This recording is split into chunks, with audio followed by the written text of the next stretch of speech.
Hello, children. So, we are now going to move on to the second part of the same topic, which is the late childhood stage 3, concrete operational stage, and the age ranges 7 to 11 years. So, this part of the video talks about the socio emotional development. So when we talk about the socio emotional development, of course, we are looking at, the development basically in these three dimensions, which is self, gender, and of course the moral development. And when we come down to this topic, we also understand that how children of this age very well know that whom they want to be identified with now, and there is a sense of independence, which kind it in a way helps children to do things their way.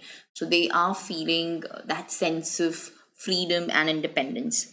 So Erickson had actually talked a lot about parenting, where, as per the late childhood, what he says was actually making a lot of sense. So he said that how the parents are going to be responsible for building up or developing a sense of initiative or even a sense of guilt in their children. So many a times, like how sometimes children of this age, especially the age range 7 to 11, are very curious. They have a lot of questions running. They also come up with their a lot of self initiated activities. They come up with their own kind of activities or own questions, and they go and ask their parents. So like many times when parents do answer their questions, and they do support them for the kind of activities probably they take up. It could be any kind of outdoor activities, and they are given encouragement. So it develops a sense of initiative in children, and they are encouraged to do it even the next time. But many times children are like belittling their own I mean, the parents are belittling their own children, saying that the activity that you've come up with is very useless, it doesn't make sense. The questions that you've asked me are absolutely not making sense, or they're useless, and the games that you're playing are stupid. So it in a way develops the sense of guilt in their children. And this sense of guilt can continue to stay for years after.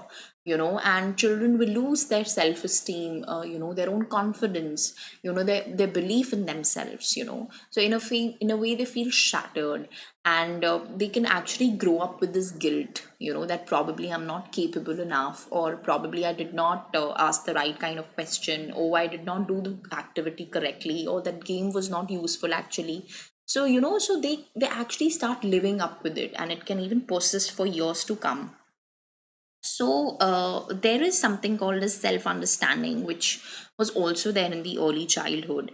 But for children in the early childhood, understanding was very, very limited, and it was only pertaining to how they looked, rather physical characteristics.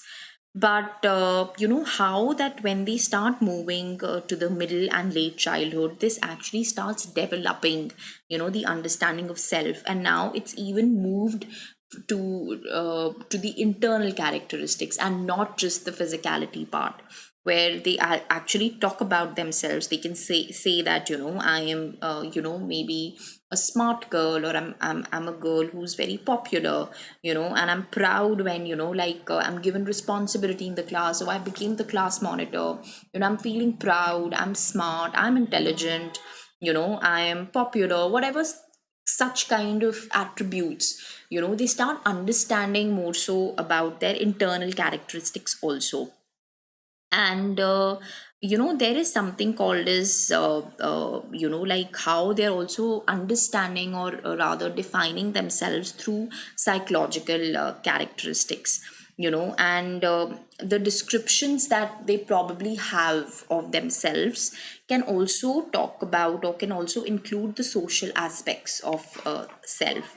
Like how they give reference to social groups, like how probably they can be a member of a social group, like a music club or environmental club or a particular kind of club.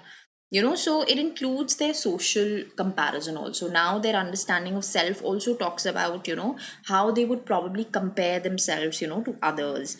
How they actually think of themselves, probably that what they can do or they cannot do in comparison to others, like how children feel that, I got more marks than you, see, I can run faster than you. So there is a slight shift, and now for them, understanding of self also talks about social comparisons, about getting included in social groups, about describing the internal characteristics, and not just about the physical aspects.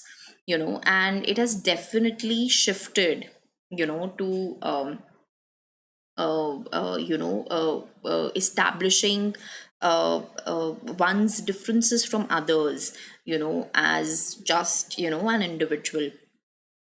So basically, they enter the school life, and when they enter their school life, their social world, so to say, is also expanded. And they are not just confined to their families, but now also to, other social groups, where school is one particular aspect. So now they've started spending more time with their friends, and and also like how probably even spending time with their friends has led to shaping of their development largely. So there is going to be understanding of self, there is going to be how the parenting can influence their development. There is also going to be these social groups other than just their families, which is also going to influence their development. So this was all about the socio emotional development. Thank you so much.